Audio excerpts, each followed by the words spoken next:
Greetings, fellow allied gamers, and welcome to a MisterPaskill review. This episode, Wolfenstein, the Old Blood.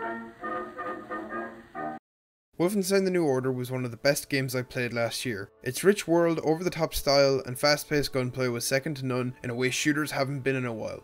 And with the lack of a sequel in sight, Wolfenstein Old Blood is there to remind us why machine games make killing Nazis feel new.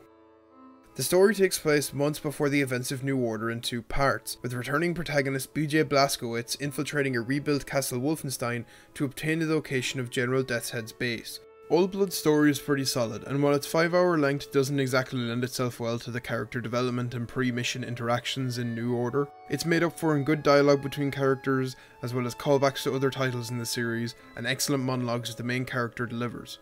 Blazkowicz himself is again in the habit of talking to himself, but more about the things that remind him of home and family, giving a closer look to how Blazkowicz possibly deals with the atrocities he witnesses and inflicts on Nazi forces. Despite Old Blood being a smaller game, its scope is still huge for a downloadable title. The game is chock full of set pieces, but does a good job of balancing player agency within the set pieces themselves. There's a huge variety of environments that allow you to explore different pathways, coupled with huge amounts of collectibles, in-game lore to read, and more stealth or combat choice sequences. Now, I've always found issues with the stealth or action sequences in Wolfenstein, especially with the New Order, and with Old Blood it doesn't really learn from the same issues that New Order had. For me, it's too simple, therefore it's too boring. It again feels like a tacked-on option for players who want to choose a sneaky approach, but there isn't enough depth to the stealth for it to feel satisfying. There are no vision cones, the AI is too docile to be any kind of challenge, nor is there a great enough of a reward versus taking things loud for it to be anything more than to feel like a last-minute addition, especially in certain sections where it becomes flat-out repetitive and dull. Other than that, the combat still feels slick like its predecessor, as well as inventive with new mechanics like using your two new best friends, the pipes, to get better vantage points, and the ability to take down bigger enemies without the need for bigger guns.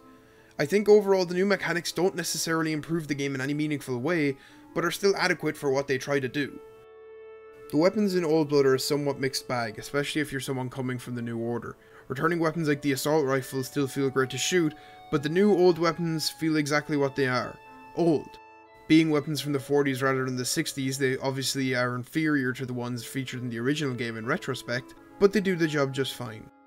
To name a few examples, the sniper/assault rifle in New Order is replaced with a jacked up Kar 98, the rocket launcher assault rifle attachment is replaced with a pistol version of a grenade launcher, and the double barrel shotgun from the intro of New Order is featured and at one point turned into a sawn-off, reducing its range. None of the new weapons really offer anything besides the feeling of using old school armaments, and I feel like there really could have been a bit more invention in creating something that would have only worked in the occult adoring confines of Castle Wolfenstein. On the subject of the occult, Old Blood introduces a new enemy that has shambled its way back from 2001's Return to Castle Wolfenstein: zombies. While they've been covered in the series before, this time zombies can come from simply killing a living Nazi soldier. It allows you to try and turn attention away from you to get in a quick shot at bigger enemies by turning a guy in the middle of a squad, but that doesn't last too long. As the story progresses, you're forced to fight bigger waves of undead in tighter environments, but it becomes less of a challenge, more of a chore to keep pulling the trigger as you pretty much walk through small hordes using headshots or cut through them with shotguns. Criticisms aside, Wolfenstein Old Blood is still a fine game, especially a fine downloadable game. It doesn't really set out to reinvent the wheel, but being a smaller title for the price point, it's certainly more than serviceable. I thoroughly enjoyed it, as a New Order fan probably will. For newcomers, this is definitely a slice of the new Wolfenstein experience you could use as a great jumping off point. Just expect the tone to be a little less spooky when you start the New Order. Bottom line, if you're looking for more Wolfenstein, yo, this is more Wolfenstein. And for me, that's totally fine. I gave Wolfenstein: The Old Blood a 3 out of 5.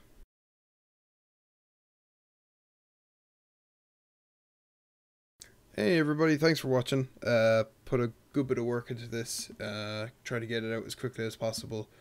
I'm sorry I'm not updating as often as I probably should. It's kind of hard getting the money together for these games and trying to pump out reviews fast enough. You know, I was meant to have a review on Hotline Miami 2 and that just didn't shake out like I really wanted it to, and Besides that, though, we have another review coming up, hopefully next week, or at least in the next week or two. It'll be Not a Hero by Roll7 Games, the developers of Ollie Ollie, if you remember those guys.